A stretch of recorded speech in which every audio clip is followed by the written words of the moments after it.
Vamos a poner en manos de Dios esta clase, que sea Él quien nos guíe. Señor Dios, yo ruego, Padre, por el corazón y el pensamiento de nuestra congregación, de tu congregación, Señor, para que seamos confrontados hoy con tu palabra, con lo que tú tienes para decirnos, de cómo aplicar todos estos principios, estos consejos que tú nos das acerca del manejo del dinero y de las finanzas, y que sea tu Espíritu Santo, Señor, quien vaya limpiando nuestro corazón y vaya transformando nuestra manera de pensar para que podamos conocer tu voluntad, que es buena, agradable y perfecta. Te lo pedimos, Señor, en el nombre de tu Hijo Jesús. Amén. Bueno, entonces, para los que no estuvieron...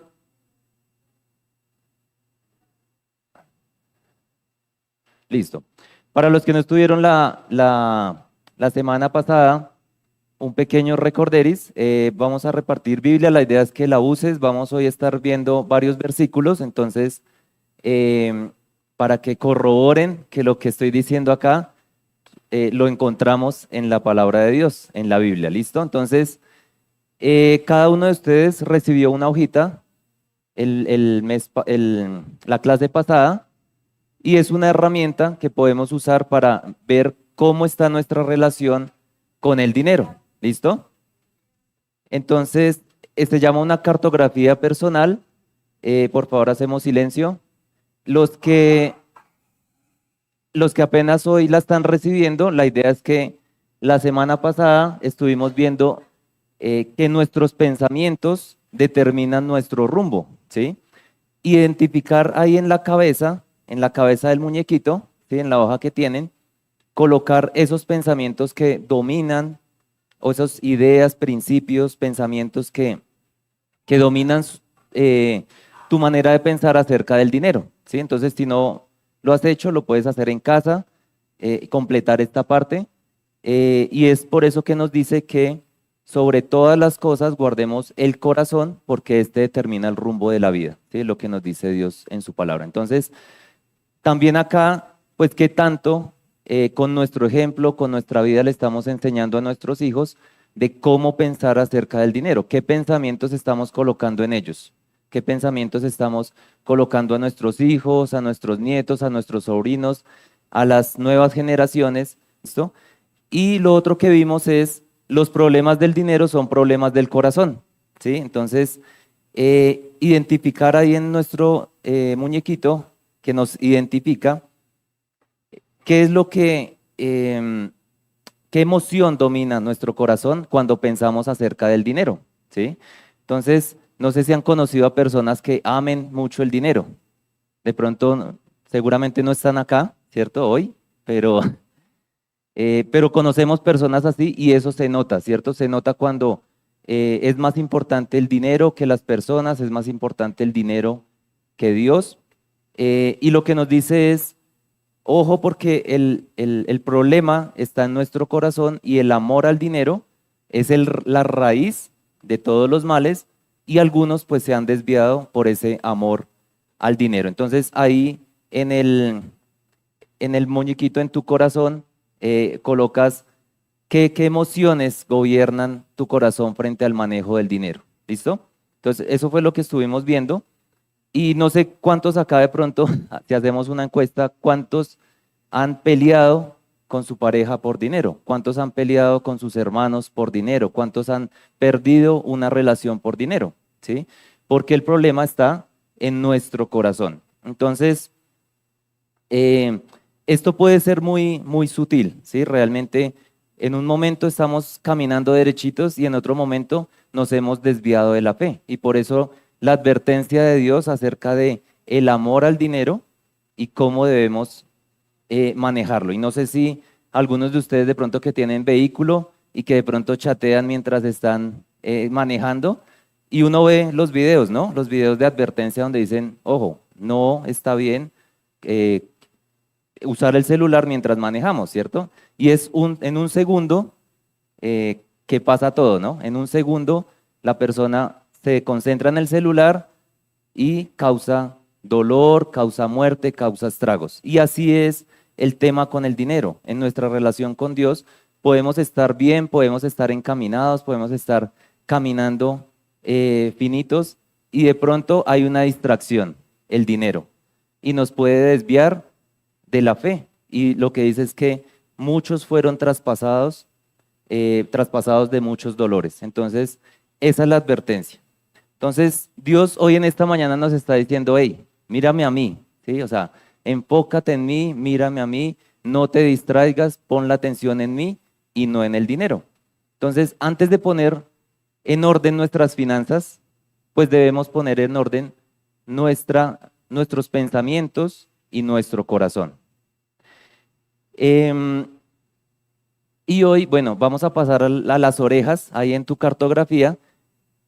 Puedes colocar de pronto qué creencias, ¿sí? Ahí en la parte de las orejas dice, qué creencias, consejos o frases influyen en ti sobre el dinero, ¿sí? Entonces, ¿qué es eso que tú escuchas? Cuando tú buscas un consejo financiero, ¿a dónde lo buscas? Cuando tú quieres hacer un negocio, ¿dónde buscas asesoría? ¿Sí? Entonces, escríbelo ahí, ¿sí? Y detecta esas influencias externas que están afectando tu comportamiento financiero, para bien o para mal, ¿sí? Entonces, la idea es que coloques ahí, en esta parte, pues, qué tanto, por quién, de quién estamos escuchando esos consejos. Y lo que hoy vamos a ver es la perspectiva de Dios. Entonces, no sé cuántos creen acá que la Biblia tenga algún consejo financiero, que levante la mano. No, no los veo muy convencidos, como que sí, como que no. Pues la verdad es que muchos no lo saben, en muchas iglesias no se habla de estos temas y no saben que en la Biblia hay consejos financieros prácticos para nuestra vida. O decidimos ignorarlos, ¿cierto? O sea, sabemos que allí están los consejos, pero decidimos decir no, mejor busco por otro lado. ¿O cuántos piensan que en la iglesia pueden recibir un consejo financiero? Uy, como que lo... Listo, listo, bueno. Gracias a Dios, entonces, por los que saben que en esta iglesia pueden recibir algún consejo financiero. Y obviamente, como tratamos los demás temas lo que les vamos a decir es, la Biblia dice, ¿cierto? La Biblia dice. Ante un problema financiero, una crisis financiera, una cuestión financiera, la Biblia dice. Es la perspectiva de Dios. Pero a veces es más fácil hablar de otros temas, ¿no? Hablar de pronto de la edad, del peso, de su ideología política, pero no del dinero, ¿cierto? El dinero es como, y no me toquen ese tema, ¿cierto? A veces por vergüenza de cómo lo estoy manejando, o a veces simplemente por envidia, por eso que está en nuestro corazón y en nuestro pensamiento. Entonces, tenemos esa mala idea acerca del dinero y esa pésima relación con él y por eso actuamos prevenidos cuando nos van a hablar de dinero. ¿Listo? Pero Dios tiene algo que decirnos. Entonces, estas son algunas cifras y mira, una biblioteca financiera. Hay mucho más, pero empiecen por ahí. Dios tiene algo que decirnos acerca del dinero, ¿sí? Hay más de 2.350 versículos que hablan acerca del dinero, de las posesiones, de la administración, de cómo manejamos el dinero, y lo encontramos en la Biblia. 16, más o menos 16 de las 40 parábolas que dijo el Señor Jesús hablan acerca del dinero. Y seguramente es porque pues Jesús captaba la atención hablando de dinero, ¿cierto? Entonces, como la vez pasada, ¿no? Saqué unos billetes y ya todos, uy, ahí sí voltearon a mirar para acá. Entonces Jesús al hablar del dinero, que es un tema tan cotidiano, pues llamaba la atención de las personas. Pero también es por lo que vimos, y hay un problema en nuestro corazón frente a esa relación con el dinero. Y más o menos entre el 15 y el 25% de las enseñanzas de Jesús se enfocaron en hablar de este tema, ¿sí? Entonces para Dios es importante y por eso pues estamos tomando este tiempo. Y es importante que tú, si no viniste la clase pasada, está grabada en YouTube, nos solicites el link y ahí está la primera parte de esta clase, ¿listo? Entonces, acá pues algunos libros que nos hablan acerca del dinero como Proverbios, Eclesiastés, que son de Salomón, que en esta área le fue bien, ¿sí? Nos dice que fue uno, quizás el hombre más rico que haya existido en todos los tiempos. En Lucas 12, 14, 16, Jesús mismo nos habla acerca del dinero.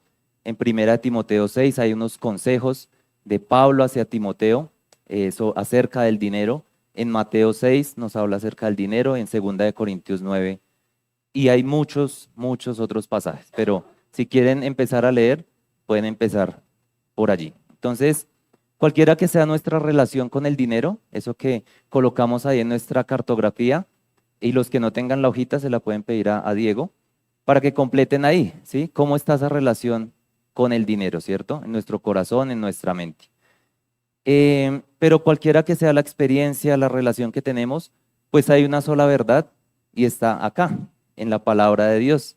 Y la palabra de Dios no cambia. Entonces, pasará el tiempo, pasará las culturas, las modas, pasarán los gobiernos, ¿cierto? Que son de turno, que Dios quita y pone reyes, pero los principios que Dios estableció no van a cambiar. Entonces, podemos ir confiados allí a buscar en la palabra de Dios. Entonces, Jesús lo dijo, la vida del hombre no consiste en la abundancia de los bienes que posee, ¿sí? Entonces, tú puedes hacerlo a tu manera, ¿sí? Y seguramente vas a alcanzar el éxito financiero, ¿sí? Vas a alcanzar riqueza. Pero lo que Dios nos advierte es, bueno, hacia dónde te va a llevar esa riqueza si tu corazón no está primeramente con Dios, ¿cierto? Y por eso nos advierte acá, ¿de qué le sirve a uno o al hombre ganar el mundo entero si se pierde la vida? ¿O qué se puede dar a cambio de la vida? Entonces a veces como que colocamos el dinero por encima de las personas, por encima de la vida misma, ¿sí? Por encima de nuestra salvación incluso. Entonces podemos perder el propósito si no entendemos claro cuál es la perspectiva de Dios para nosotros acerca del dinero, ¿sí?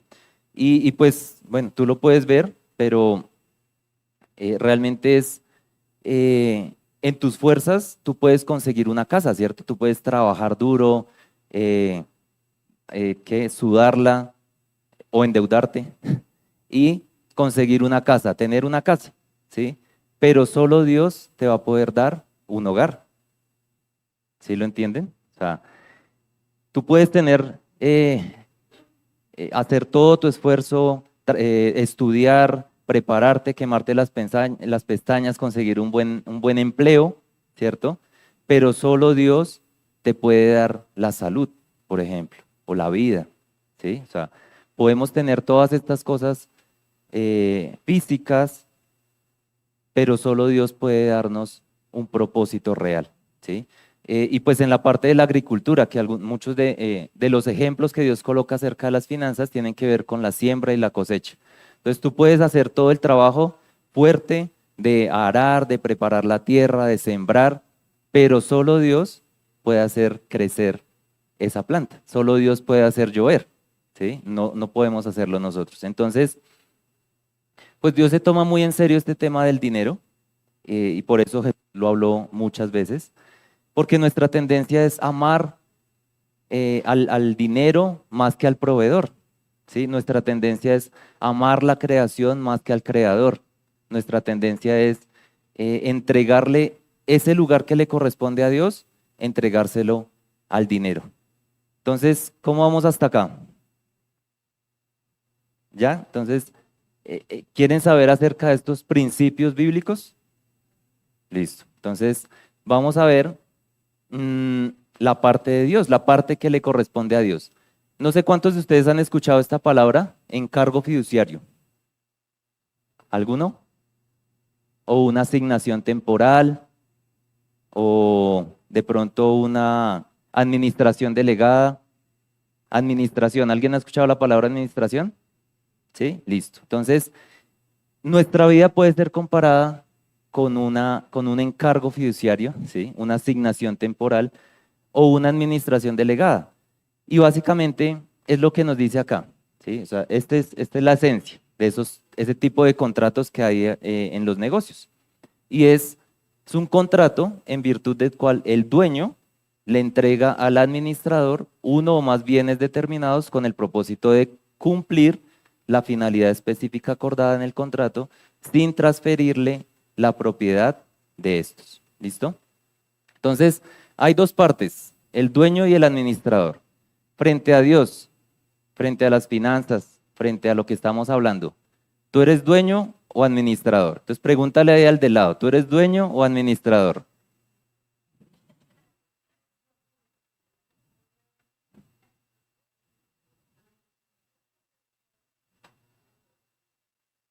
¿Listo? Entonces, ¿somos dueños o administradores? ¿Qué creen? ¿Administradores? Listo. Entonces, ya teniendo eso claro, pues podemos avanzar, pero vamos a dejarlo más claro, ¿listo? Por si las moscas. Entonces, eh, lo importante es que acá hay unas claves que nos ayudan a entender esa relación que debemos tener con el dinero y cómo entra Dios en la ecuación, ¿cierto? Entonces, en esta parte de Dios, pues lo que nos dice es, Dios es el dueño, nosotros somos los administradores. Entonces, el dueño, que es Dios, nos entrega en administración unos bienes, unos recursos, y acá estamos hablando de finanzas, pero realmente esto aplica para toda nuestra vida, ¿cierto? Dios no nos ve, no ve como por áreas nuestra vida, sino que realmente ve un todo, ¿sí? Pero pues lo vamos a enfocar en la parte de finanzas. Entonces, Dios nos entrega unos bienes determinados, pero es con un propósito, ¿sí? Hay un propósito, hay una finalidad específica que solo el dueño puede dar, ¿cierto? Y esto que es muy importante y que de pronto es lo que más nos cuesta, sin transferir la propiedad de esos recursos. O sea, los recursos y los bienes, aunque son entregados al administrador, siguen siendo ¿de quién? Del dueño, ¿cierto? De Dios. Entonces, estas son algunas características que las vamos a estar enlazando, unas características técnicas, pero que tienen que ver mucho con lo que Dios nos habla acerca del dinero. Y en estos contratos, este contrato es irrevocable. Entonces, tú no puedes cambiar las reglas, ¿sí? O sea, tú no puedes tomar una decisión unilateral sobre eso que estás administrando. Tú no puedes tomar o sea, tú no puedes hacer lo que tú quieras, ¿sí? Hay unas reglas. ¿Y esas reglas quién las pondrá? Dios, ¿cierto? El dueño. ¿Listo? Otra de las características de estos contratos es que debe haber transparencia. Y eso significa que el administrador debe rendir cuentas. ¿Listo? Entonces, creo que vimos toda una serie acerca de rendir cuentas, pero vamos a estar acerca del dinero viendo algunas cositas adicionales. Lo otro es que debe ser manejado por un profesional. O sea, Dios no escoge a cualquiera, ¿sí? O sea, cuando una persona en el mundo decide colocar en manos de otros sus recursos, busca una persona, una empresa adecuada, ¿cierto? Que esté vigilada por la superfinanciera, que tenga todos los permisos, que tenga el conocimiento. Entonces, de esa misma manera, nosotros como administradores somos escogidos, pero también somos capacitados para administrar los recursos de Dios, ¿sí? Y finalmente, pues hay una finalidad específica en esos contratos, ¿sí? Adivine quién coloca esa finalidad, el dueño, ¿sí? Entonces, nos habla de un propósito, de una finalidad, ¿cierto? Entonces, en esta parte de Dios eh, y en esto que estamos hablando, ¿cuál es la parte de Dios? Ser Él el dueño. ¿Listo? ¿Hasta ahí vamos bien? ¿Me copian hasta ahí? Listo. Entonces, nuestra manera de ver a Dios, nuestra manera de conocer a ese dueño determina cómo vamos a vivir y cómo vamos a administrar los recursos. Y por eso, la clase pasada hablábamos de Moisés, y decíamos de Moisés que él lo tenía todo, ¿cierto? Era el príncipe de Egipto, o sea, era el heredero al trono de un país, de una potencia mundial, tenía todos los bienes que podía querer, eh, tenía las mejores escuelas, las mejores universidades, todo lo que quisiera, pero él sabía quién era su Señor y decidió renunciar a todo eso. ¿Para qué? Para sufrir con el pueblo de Dios, para cumplir un propósito. ¿Sí? Entonces, es claro que nos dice cómo estos recursos que Dios nos da, pues finalmente son, no es el fin, ¿cierto? Lo dijimos la clase pasada, no es el fin, es un medio, es un instrumento. ¿Listo? Y pues acá podemos ver a un Moisés en el Salmo 90 declarando esto. Antes de que naciesen los montes y formases la tierra y el mundo, desde el siglo y hasta el siglo, tú eres Dios. O sea, ¿tú podrías declarar esto de Dios? Él lo tenía todo, ¿sí? Pero puede, conociendo a Dios, declarar esto. Otro ejemplo, Job lo tenía también todo, con una diferencia. Él no renunció, a él lo fueron, ¿cierto? Le quitaron todo, ¿cierto? ¿Y quién fue? ¿Quién le quitó todo? ¿Quién? Dios. O sea, y él en esa crisis financiera, y bueno, más allá de lo financiero, pues perdió su familia, sus hijos, todo lo que tenía, todos sus rebaños, su dinero, su prestigio. Pero él dice, el Señor me dio lo que tenía y el Señor me lo ha quitado. Alabado sea el nombre del Señor. ¿Cuántos podrían decir eso hoy en una crisis financiera o en cualquier otro tipo de crisis? Pero pues estamos hablando de finanzas. Cuando me quedé sin trabajo, el Señor dio y el Señor quitó. Alabado sea el nombre del Señor. Y pues más adelante, después de un proceso, lo conoció. O sea, no es que Job ya quedó feliz y todos contentos porque perdió sus hijos, perdió todo lo que tenía. No, hay un duelo, hay un proceso, ¿sí? Pero con Dios. Y al final de eso, lo bonito es que Job conoció más a Dios en medio de la crisis. Y por eso dice, de oídas te había oído, pero ahora mis ojos te ven. Entonces, esa manera de ver a Dios, em, de conocer a Dios, pues nos va a dar un rumbo, nos va a dar una dirección. Entonces, conozcamos al dueño. ¿Quién es el dueño? ¿Quién es el dueño de los recursos? Entonces, uno de los principios que debemos aprender en esto de las finanzas es que el dueño va a cumplir lo que prometió. ¿Listo? Y eso se llama fidelidad.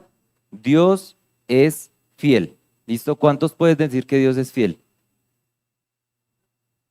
No están como muy convencidos ahí. Va a tocar sacar los billetes. Bueno, entonces, en la parte que le corresponde a Dios, Dios nos dice que Él es fiel. Y lo podemos ver en varios versículos. Entonces, tú los puedes anotar, los puedes ubicar en la Biblia, pero están ahí en la palabra de Dios. Y nos dice en Deuteronomio 7:9, conoce, o sea, es una invitación a conocerlo. Conoce pues que Jehová tu Dios es Dios, Dios fiel, que guarda el pacto y la misericordia a los que le aman y guardan sus mandamientos hasta por 1000 generaciones. Y bueno, no sé si han leído, ahí mismo en Deuteronomio, también nos dice qué pasa con los que no siguen sus caminos. Y básicamente hay dos caminos, o amas a Dios o desprecias a Dios. Fue lo que vimos la vez pasada, es no podemos servir a dos señores, porque amarás a uno, aborrecerás a otro, le serás fiel a uno y le serás infiel al otro. Entonces, en Deuteronomio nos habla también de cómo nuestras decisiones financieras, nuestro pecado, puede afectar hasta cuál generación. ¿Recuerdan? Hasta la tercera y cuarta generación, ¿cierto? De los que no lo aman, de los que no guardan sus mandamientos. Entonces, ¿qué decisiones estás tomando hoy financieras que van a afectar a tus hijos, a tus nietos, a tus bisnietos? ¿Sí? Pero Dios es fiel y dice que para los que aman y guardan sus mandamientos, ¿por cuánto va a ser Dios fiel? ¿Por 4 generaciones? ¿Por cuántas? Por 1000. O sea, eso es una desproporción, ¿sí?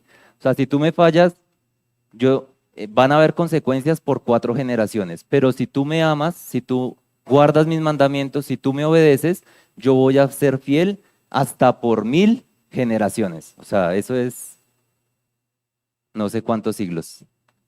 Tocaría hacer la cuenta. Entonces, la fidelidad de Dios no depende de nosotros. La fidelidad de Dios permanece aún cuando nosotros somos infieles. Es lo que nos dice 2 de Timoteo 3:13. Si somos infieles, Él permanece fiel porque no puede negarse a sí mismo. Es su naturaleza, no puede negarse a sí mismo. Entonces, eh, entender un poco más el carácter de Dios nos va a ayudar a tomar esas decisiones financieras de manera sabia, de manera que podamos confiar en que Dios es fiel. Entonces vamos a ver 3 aspectos para terminar, para concluir, es 3 aspectos en los que Dios como dueño, solo Él puede tener, ¿sí? Nosotros no. ¿Nosotros somos qué? Administradores, ¿listo? Entonces, Dios como dueño tiene el derecho de propiedad, ¿listo? Entonces recuerda, en ese contrato fiduciario, en ese encargo de administración, Dios nos entrega los bienes, pero no nos transfiere la propiedad. ¿Siguen siendo de quién? De Dios. Y pues esto aplica para nuestros hijos, para nuestras familias, para nuestros dones, para nuestras, bueno, ya no deberíamos decir nuestros, sino para lo que Dios nos ha entregado. ¿Listo? Entonces, ¿qué es de Dios? Entonces, uno dice, así, sí, todo es de Dios. Bueno, vamos a ver qué es de Dios en su palabra. De Jehová es la tierra y su plenitud, el mundo y los que en él habitan. ¿Tú eres de Dios? ¿Eres una posesión de Dios? La tierra y su plenitud. O sea, acá abarca todo. ¿Sí? O sea, con esto ya podríamos decir, listo, ya, ahí ya está todo, ¿cierto? Eh, Él es el único que puede decir que la tierra es mía, que algo es mío, que me pertenece. Y en los versículos que vamos a ver es lo que él dice. Mía es la tierra, mía son los habitantes, mío. Entonces acá nos dice en Levítico, por ejemplo, la tierra no se venderá a perpetuidad, ¿sí? Un negocio, una transacción financiera, porque la tierra es mía. O sea, él es el único que puede decir, esto es mío. Y vosotros bueno, ustedes son como forasteros y extranjeros son para mí. O sea, estamos de paso, ¿sí? Somos administradores, estamos de paso, estamos administrando lo que Dios nos dio acá en la tierra. ¿Listo? Perdón. Em, entonces, no sé cuántos de ustedes de pequeños o los que tienen hijos escuchan esa palabra mío. ¿Será solo de los niños? ¿Será que solo los niños están diciendo esto es mío? No lo coja porque esto es mío. Bueno, eh, realmente he escuchado muchas situaciones en las que las personas dicen, o sea, de alguna otra manera han escuchado esto, ¿cierto? Y dicen, no, pues eso es de Dios. Dios verá, ¿cierto? Que pase lo que Dios quiera. Pero cuando llega, por ejemplo, una repartición de una herencia, entonces, ¿qué dicen las personas? Esto es mío y yo me hago matar por eso, ¿cierto?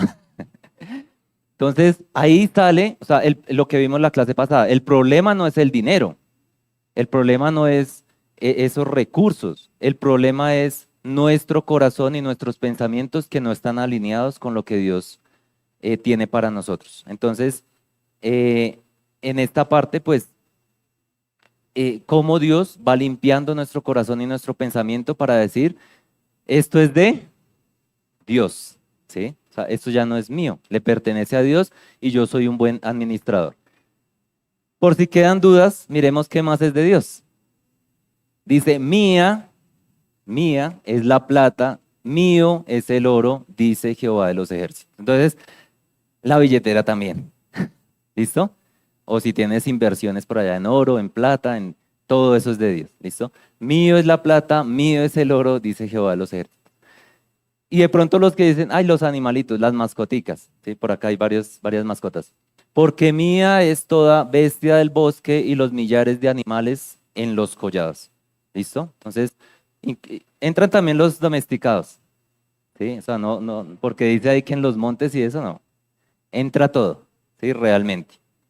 Entonces, no hay duda, ¿cierto? No hay duda de que todo le pertenece a Dios, pero por si fuera poco, lo que nos dice acá en Colosenses, ¿sí? Y es una declaración acerca del Señor Jesús donde nos dice, porque en Él, o sea, en Jesús, fueron creadas todas las cosas, las que hay en los cielos, ¿sí? O sea, si tenías terrenos en el cielo, también son de Dios, ¿listo?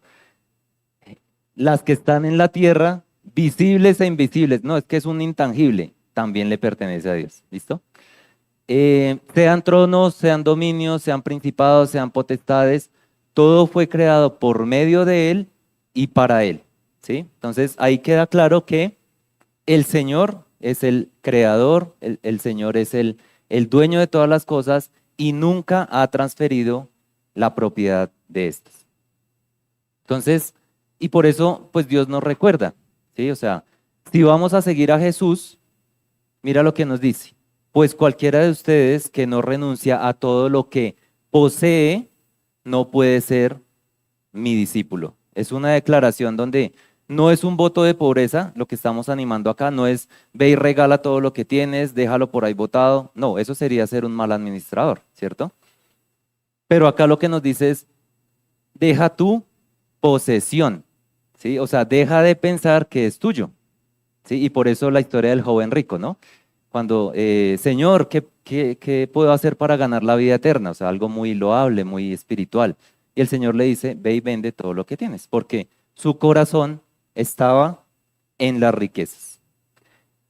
Y este ejemplo, pues, creo que de acá sale una frase donde, bueno, no, mentira, esta la vamos a ver más adelante, pero eh, cuando cuando decimos que algo es mío y no es de Dios, pues Dios va a probar dónde está nuestro corazón, ¿sí? Y acá está Abraham, ¿sí? Que Dios le dice, ve y sacrifica, ofrece en holocausto a tu único y amado hijo. O sea, ya ahí nos pasamos de las posesiones a los hijos. Los hijos también son de Dios. Y la respuesta de Abraham ante esa petición, porque entendía que Dios era el dueño, es obediencia. ¿Listo? Entonces, nuestra respuesta al hecho de que Dios es el dueño debe ser obediencia. Uy, no sé. ¿Repetimos hasta acá?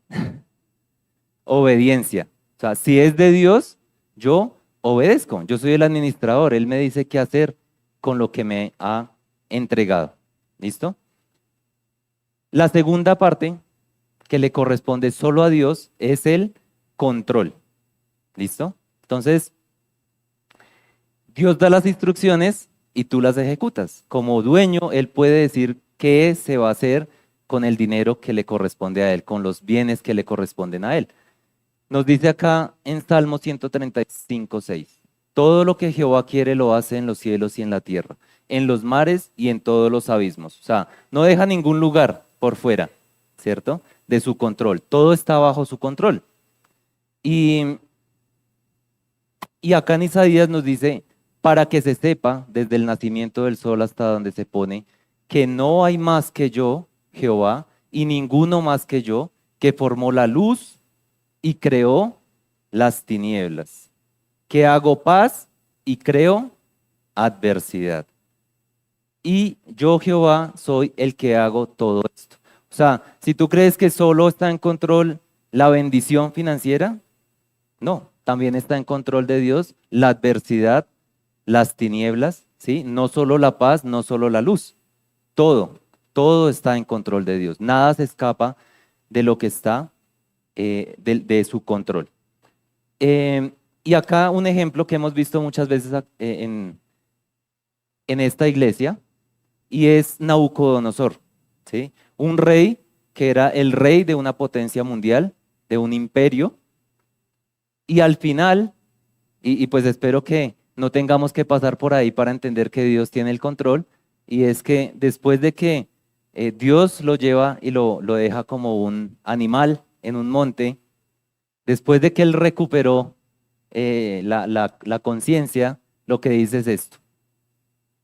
Al fin del tiempo, yo, Nabucodonosor, alcé mis ojos al cielo y mi razón me fue devuelta. Bendije al Altísimo, o sea, después de la crisis, bendije al Altísimo y alabé y glorifiqué al que vive para siempre. Su dominio, o sea, su control, es sempiterno, o sea, eterno, su reino por todas las edades. Y después nos dice, somos considerados como nada, o sea, él mismo se está viendo y está diciendo, frente a Dios somos considerados como nada. Todos en la tierra. Él hace según su voluntad, ¿sí? Todo está dentro de su voluntad. En el ejército del cielo, o sea, los ángeles también le obedecen. Y los habitantes de la tierra, o sea, nosotros, ¿sí? O sea, si no clasificas en ninguna de estas, pues no sé qué eres. Pero o eres ángel o eres humano, ¿cierto? Y todo está bajo el control de Dios. No hay quien detenga su mano y le diga, ¿qué haces? ¿Sí? Entonces no sé cuál es nuestra reacción cuando llega la crisis y decimos, Dios, pero ¿qué pasó acá? Estábamos tan bien, ¿cierto? Le reclamamos a Dios. Y como hijos realmente, pues tenemos aún más esperanza sobre ese control. O sea, podemos confiar aún más en ese control. Mira lo que nos dice Romanos 8:28. Sabemos además que a los que aman a Dios, todas las cosas les ayudan para bien. ¿Sí creen que todas las cosas nos ayudan para bien? No, no los veo muy convencidos hoy. Esto es a los que conforme a su propósito son llamados. O sea, debe haber un llamado a ser administrador, debe haber un llamado a ser hijo, debe haber un llamado a servirle, ¿sí? Esto es para los que decimos, Dios es mi Señor, Dios es mi Padre. Todas las cosas nos ayudan para bien. Entonces, esta frase que decía cuando lleguen las crisis, bendita, hablamos en un momento, en una de las charlas, ¿no? La bendición, ¿qué es la bendición de Dios? Prosperidad financiera. Bendita la crisis que te hizo crecer, la caída que te hizo mirar al cielo y el problema que te hizo buscar más a Dios. Entonces, cuando llegue la crisis, las situaciones difíciles, la economía no está bien, Dios tiene el control, pero Dios va a usar eso para bien, para un propósito y es hacerte crecer, ¿sí?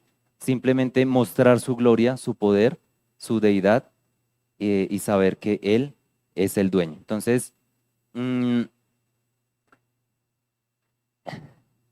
bueno, en Proverbios podemos encontrar, ¿no?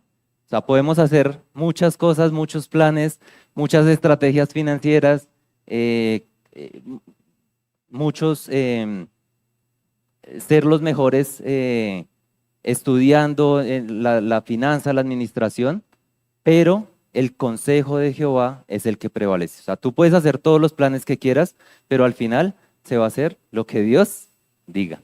¿Listo? Y pues nos dice en Isaías, ¿no? Que los pensamientos de Dios no son los de nosotros, ni sus caminos son nuestros caminos, afirma el Señor. Dice que son más altos, los pensamientos y los caminos de Él son más altos que los de ustedes, más altos que los cielos sobre la tierra. No sé si se acuerdan esta historia de José. Y José básicamente, él no pidió esto que le tocó, ¿cierto? Básicamente lo que pasó fue que era un niño consentido de casa, los hermanos le tenían bronca, lo vendieron como esclavo, ¿sí? Entonces ahí ya empezó mal la vida financiera de José. Lo vendieron como esclavo y finalmente, bueno, pasó por un proceso, fue acusado injustamente y lo echaron a la cárcel, pasó un tiempo allá, pero después de todo ese proceso, puede decir esto. Llegan los hermanos que lo vendieron mucho tiempo atrás y dice, no se entristezcan ni les pese haberme vendido acá, porque para salvar vidas me envió Dios delante de vosotros. ¿Sí ves cómo Dios tiene el control aún de una situación tan fuerte como esa? Entonces termina diciendo, no fueron ustedes los que ocasionaron eso, no fueron ustedes, sino que fue ¿quién? Dios, que me ha puesto por padre de Faraón, o sea, por administrador, por consejero del Faraón, por señor de toda su casa y por gobernador en toda la tierra de Egipto. ¿Listo? Entonces, si tú quieres llegar a ser gobernador de un palacio, pues primero tienes que ser vendido como esclavo, pasar por la cárcel, pasar por muchas dificultades. Si quieres replicar la vida de José, ¿no? Pero es el control de Dios de lo que estamos hablando. Y ese control de Dios, o esa verdad de que Dios tiene el control, nos debe llevar a tener fe, tener confianza en que Él es quien hace. ¿Listo?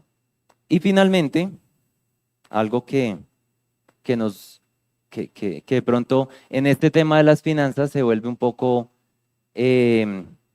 solo financiero, y lo que nos dice es que solo Dios, solo a Dios le corresponde como dueño esta parte, y es la provisión. Él es el que va a dar la provisión.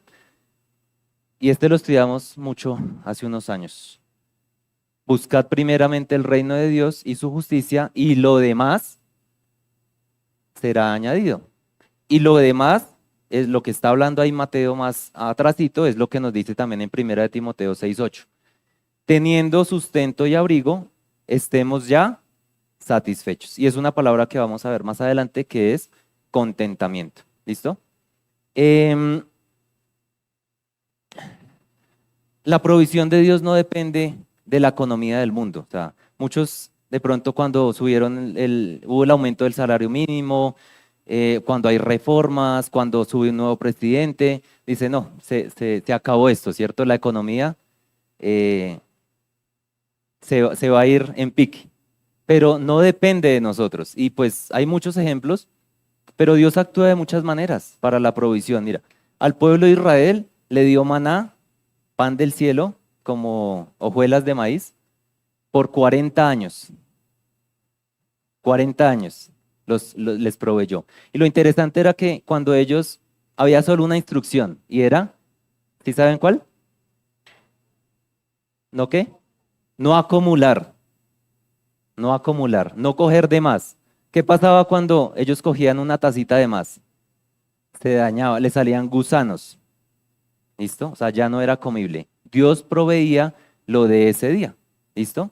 Entonces, Dios obra de maneras que no podemos entender. Por ejemplo, Jesús cogió 2 peces, 5 panes y alimentó a más de 5.000 personas, ¿cierto? Y básicamente lo que dijo fue, entréguenme lo que tengan ahí a la mano, ¿sí? Y él hizo este milagro.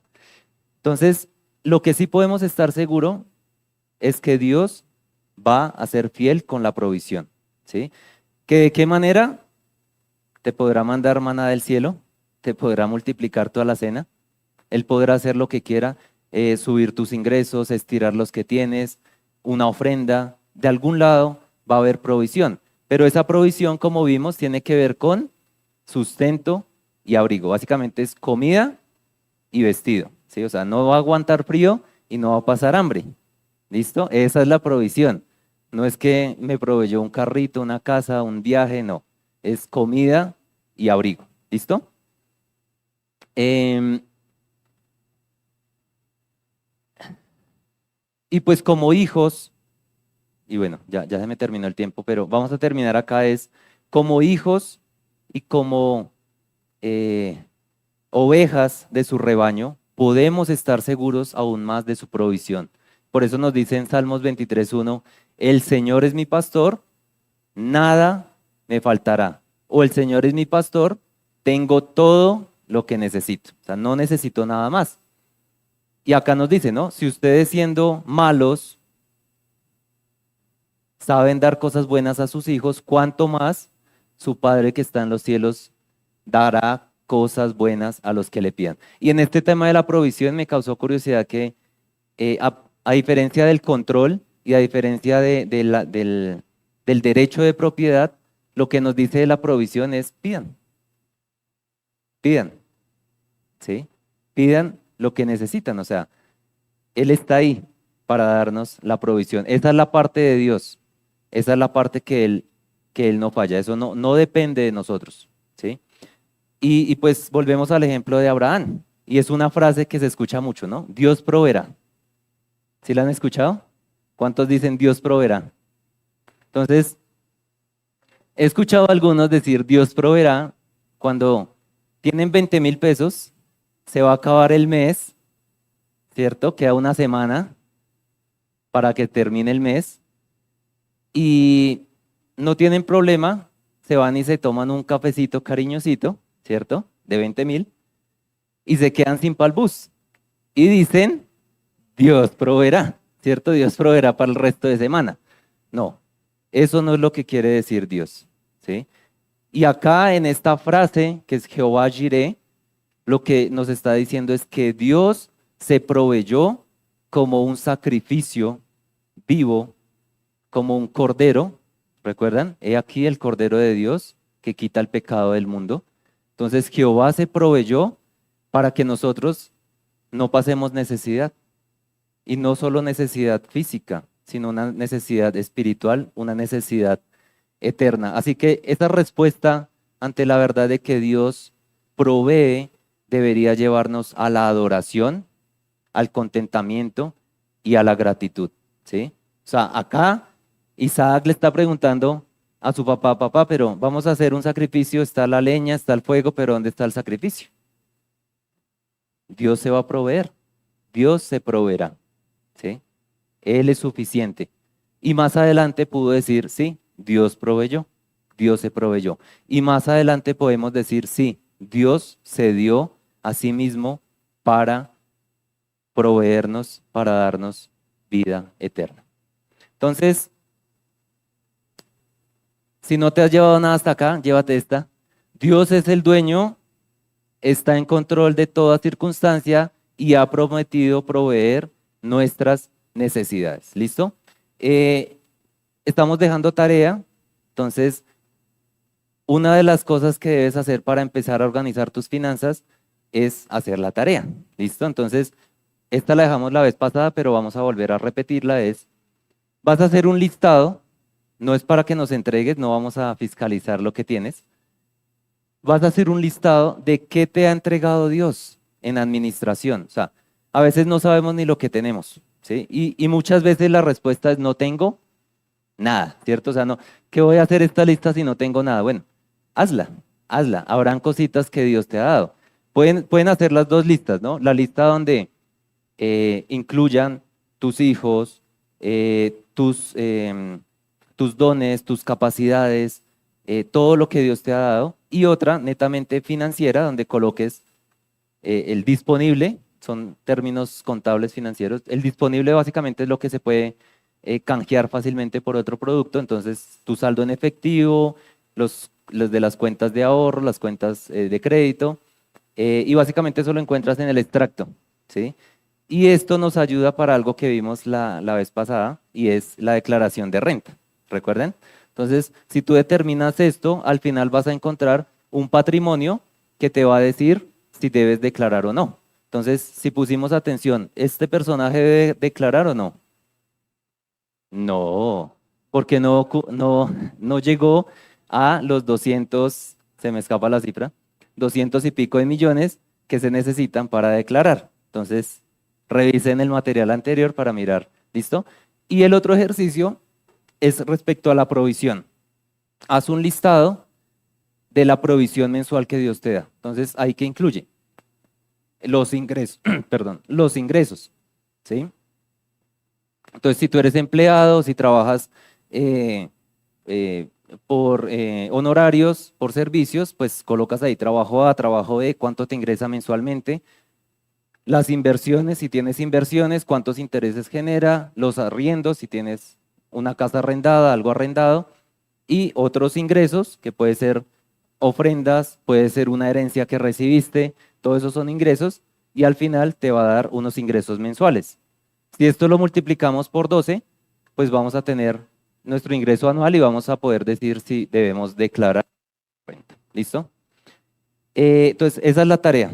¿Listo? No vamos a pedir la tarea, simplemente es para que ustedes vayan armando el presupuesto, que es lo que vamos a estar hablando en en otras sesiones. Entonces, la parte de Dios está cubierta. Vamos a estar hablando luego de cuál es nuestra parte. ¿Listo? Quería mencionar algo antes de terminar y es, si tú tienes alguna pregunta financiera, ¿sí? Alguna pregunta financiera de tus finanzas personales, nos las puedes decir o la puedes hacer llegar por medio de los facilitadores. Con eso en las 3 sesiones siguientes podemos mirar si podemos resolverla. ¿Listo? Entonces vamos a terminar orando. Señor Dios, te alabamos, Señor, porque nos muestras hoy, nos dejas claro que tú eres el dueño, que solo tú, Señor, te corresponde esa tarea y que la haces bien, que sabes cómo hacerla, que tienes el control, que tienes el dominio sobre todas las cosas, pero que te preocupas de nosotros y nos das la provisión que necesitamos, Padre. Gracias porque tú eres bueno y yo te ruego, Señor, como lo dije al principio, que nuestro corazón sea limpiado por medio de tu palabra y que nuestra mente sea transformada por medio de tus pensamientos para que podamos reconocerte y para que podamos saber cuál es tu voluntad buena, agradable y perfecta. En el nombre de tu Hijo Jesús. Amén.